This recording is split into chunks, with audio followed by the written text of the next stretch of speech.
हाँ तो नमस्कार दोस्तों, कैसे हैं आप सब। आज की तारीख है 25 मार्च 2026 और लगातार जब से 2024 के आसपास देश के गृह मंत्री अमित शाह जी ने ये घोषणा की थी कि 31 मार्च 2026 तक सशस्त्र नक्सलवाद का खात्मा जो है वो हो जाएगा।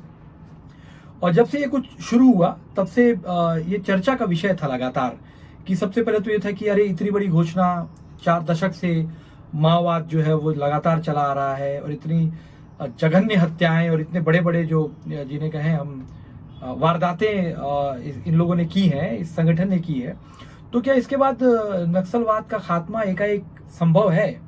संशय बना हुआ था। लेकिन समय के साथ आप देखिए कैसे परिस्थितियां बदली। ऑपरेशन कगार वर्ष 2024 में केंद्र सरकार ने, केंद्रीय गृह मंत्रालय ने अलग अलग राज्यों की पुलिस के साथ सामूहिक समन्वित रूप से शुरू किया और धीरे धीरे परिणाम आने शुरू हुए। आज के समय में जब ये मार्च 2026 का अंतिम समय चल रहा है, तो बस्तर की मैं बात करूं तो बस्तर के लोगों में बड़ी संशय की स्थिति है। आज दंडकारण्य स्पेशल जोनल कमेटी के एक बड़े कैडर, एक बड़े माओवादी नेता पापा राव ने जगदलपुर में समर्पण किया है और इस समर्पण कार्यक्रम में प्रदेश के जो गृह मंत्री हैं, डिप्टी सीएम विजय शर्मा आए हुए थे, केदार कश्यप थे वन मंत्री, साथ ही और आला नेता थे, देश अपने राज्य के डीजीपी भी थे। तो पत्रकार जो है प्रेस कॉन्फ्रेंस में कई सवाल कर रहे थे। उनमें से कई जो सवाल थे मैं आपको बताता हूं कि भाई 31 मार्च तक तो नक्सलवाद खत्म हो जाएगा, उसके बाद जो अंदरूनी इलाकों में आईडीज लगी हुई हैं उनका क्या होगा, क्या वो भी डिटेक्ट करके निकाल दिए जाएंगे, या जो सुरक्षा बलों के कैंप्स लगे हुए हैं वो क्या वापस हो जाएंगे, ये सवाल था। अच्छा, समाज में सामान्य तौर पे ये सवाल चल रहा है कि बस्तर के जल जंगल जमीन का क्या होगा, अब जब नक्सली वहां से हट जाएंगे तो कॉर्पोरेट आ जाएगा। आदिवासी इलाकों में पेशा एक्ट का पालन, पेशा एक्ट कब पूरी तरीके से लागू होगा, ये भी सवाल है। नक्सलवाद के जाने के बाद जो वैक्यूम क्रिएट हुआ है उसको लेकर के लोग संशय कर रहे हैं। और बस्तर का भविष्य क्या होगा, इस पर भी चर्चा चल रही है। इसी विषय में मैं आपसे मैं करने के लिए आज जुड़ा हुआ हूं। देखिए, पहली बात कि ये एक राजनीतिक मामला है कि एक बीजेपी जो है वो सत्ता में आई। 15 साल छत्तीसगढ़ में बीजेपी की सत्ता थी, फिर एक टर्म कांग्रेस की हुई, फिर बीजेपी जो है यहां पर लौट करके आई और स्थिति ये हो गई कि डबल इंजन की सरकार, ये लोग कहते हैं कि भाई केंद्र में भी बीजेपी और राज्य में भी बीजेपी की सरकार। तो ये जो प्रण लिया गया कि माओवाद, सशस्त्र माओवाद का खात्मा कर दिया जाएगा, ये फलीभूत होता नजर आ रहा है।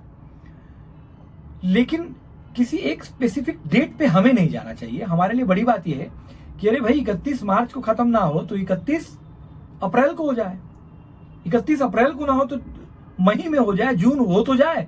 40 साल से जो बस्तर जो है नक्सलवाद को झेलता रहा है। तो ये विपक्ष अगर सवाल करे तो समझ में आता है। 31 मार्च वाली बात तो आप छोड़ दीजिए। हमारे लिए बड़ी बात यह है कि बस्तर जो है वो मुक्त हो जाए। रही बात यह कि ठीक है, 31 मार्च तक सरकार ये दावा कर देती है कि नक्सलवाद जो है, सशस्त्र नक्सलवाद, उसका खात्मा हो चुका है। लेकिन अंदरूनी इलाकों में जो आईडीज लगे हुए हैं वो तो हैं, क्योंकि सशस्त्र नक्सलवाद का खात्मा अगर हो जाए, चाहे एनकाउंटर हो जाए, चाहे वो गिरफ्तार कर लिए जाएं, चाहे वो कैडर समर्पण कर दे, लेकिन बस्तर संभाग केरल राज्य से बड़ा भूभाग है और बहुत बड़ा वनांचल है और बहुत बड़ा एरिया, अबूझमार से लेकर के कोंटा से लेकर के चारामा तक बहुत बड़ा एरिया ऐसा है जो नक्सलवाद के गिरफ्त में रहा है। तो उन इलाकों में कहां कहां आईडीज लगी हुई हैं, कहां कहां नक्सलियों ने अपने वेपन डंप करके रखे हुए हैं, इसको पूरी तरह से पता लगा पाना नक्सल संगठन के लिए भी संभव नहीं है। तो ये समय की बात है, हो सकता है 5 साल, हो सकता है 10 साल, लेकिन ये तय है अभी जो परिस्थितियां हैं उसके आधार पे कि बस्तर धीरे धीरे जो है वो आगे बढ़ रहा है। बस्तर के अंदरूनी इलाके जो है वो पहुंच में आ रहे हैं। बस्तर के अंदरूनी इलाकों तक हम ये उम्मीद करते हैं कि अब विकास की किरण जो है वो पहुंचे। दूसरी बात यह कि लोग कह रहे हैं कि भाई पुलिस कब वापस जाएगी। देखिए, नक्सलवाद का जो खात्मा हो रहा है उसमें सबसे बड़ी भूमिका सुरक्षा बलों की है, क्योंकि लगभग जैसी मेरी जानकारी है 400 के करीब कैंप्स हैं बस्तर संभाग भर में। तो एक दबाव हुआ ना चारों तरफ से। नक्सल संगठन, अभी कई नक्सलियों का हमने इंटरव्यू देखा, बड़े कैडर्स का, कि वो लोग कहते हैं कि हमने मजबूरी में आकर के समर्पण किया है।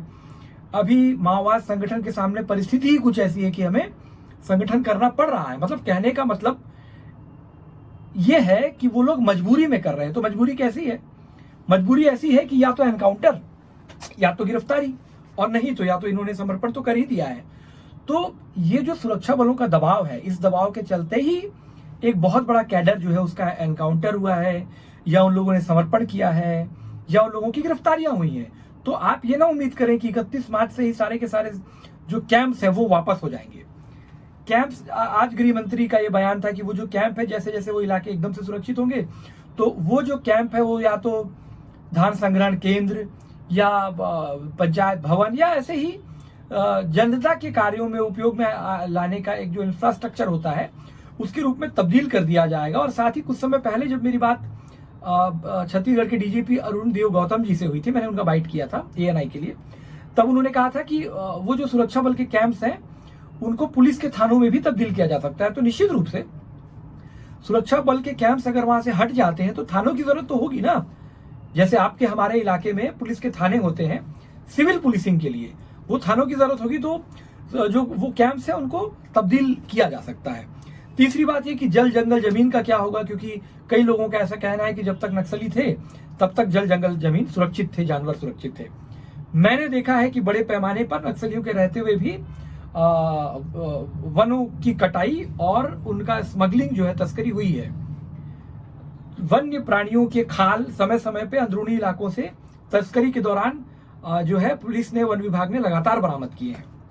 लेकिन मेरा ये कहना है कि एक प्रक्रिया होती है जंगलों में, जब सघन जो जंगल होते हैं वहां पे कूप कटाई की जो प्रक्रिया है वो एक मान्य प्रक्रिया है, जिसके तहत घने जंगलों से पुराने वृक्षों की कूप कटाई की जाती है।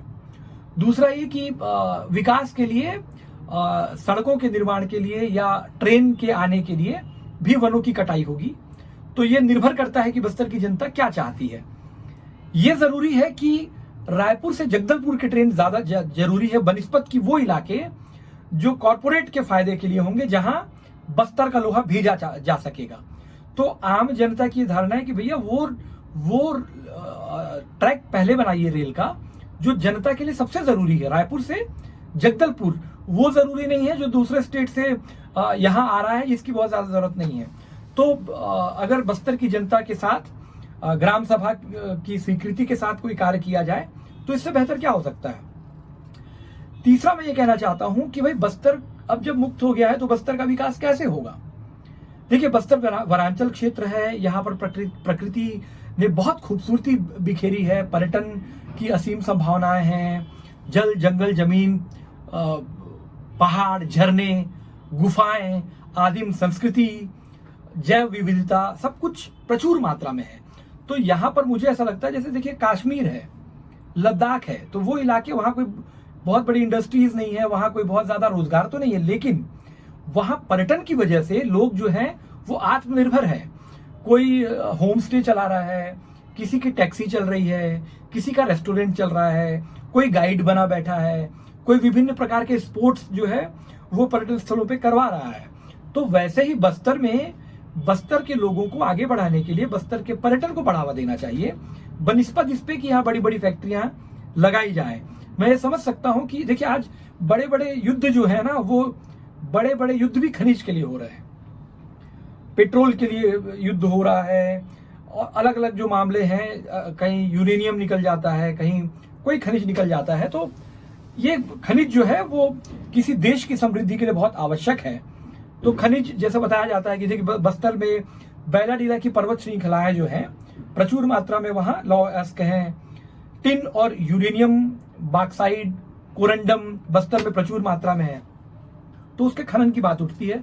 ग्राम सभा सहमति दे तो बिल्कुल खनन होना चाहिए, ग्राम सभा की सहमति के साथ, यहाँ के आम बस्तरिया लोगों के स्वीकृति और उनकी खुशी के साथ। लेकिन मेरी प्राथमिकता में यह है कि भाई बस्तर को अगर आपको आगे बढ़ाना है तो यहाँ की प्रतिभाओं को बढ़ावा दीजिए।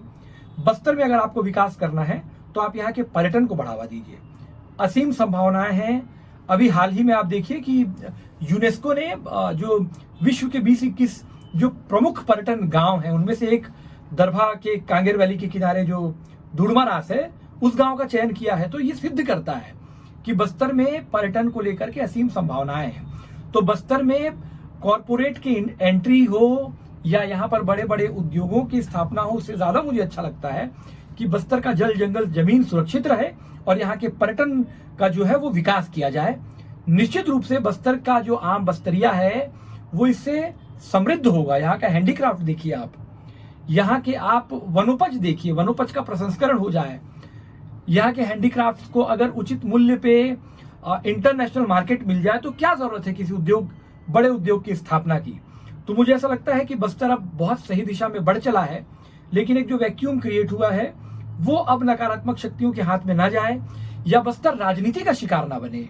बस्तर राजनीति का शिकार ना बने कहने से मेरा तात्पर्य है कि कहीं दूसरे एक्सट्रीमिज्म की तरफ, चाहे वो क्षेत्रवाद का एक्सट्रीमिज्म हो, चाहे वो वर्गवाद का एक्सट्रीमिज्म हो, चाहे वो जातिवाद का एक्सट्रीमिज्म हो, किसी भी प्रकार का जो वाद है वो ना हो। वाद ना होकर के अपवाद में बस्तर निकले और बस्तर अपने आप में अपनी खूबसूरती के लिए, अपनी जैव विविधता के लिए, अपनी सादगी के लिए, अपने समृद्ध आदिम परंपरा के लिए जाना जाए और उसी के जरिए बस्तर समृद्ध हो। इससे ज्यादा बेहतर क्या हो सकता है। अगले एपिसोड में ऐसे ही किसी अच्छे टॉपिक पे बात करेंगे। बहुत बहुत धन्यवाद आप सभी का। अच्छा लगा हो तो सब्सक्राइब जरूर कीजिएगा। धन्यवाद।